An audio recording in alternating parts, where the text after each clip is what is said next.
So if you need 3/4 of a cup and you don't have a 3/4 cup measure, here's how you can do it. So a whole cup, we've divided into 4 pieces here, and we take 1, 2, 3 pieces.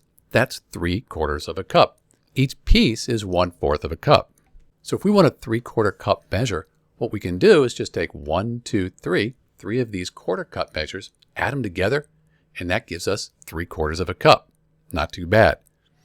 You could also do this. Since this part right here is 1/2 of a cup, you can see it's 1/2 of the whole thing. You could take our 1/2 cup right here plus the 1/4 cup, and that would give you 3/4 of a cup as well. So a 1/2 cup measure and a 1/4 cup measure, those add up to 3/4 of a cup. And you could probably do this with a 1/8 cup measure. I think you'd need 6 of them. I like taking 3 of these 1/4 cups or a 1/2 cup and a 1/4 cup measure to get my 3/4 cup. That's it. This is Dr. B. Thanks for watching.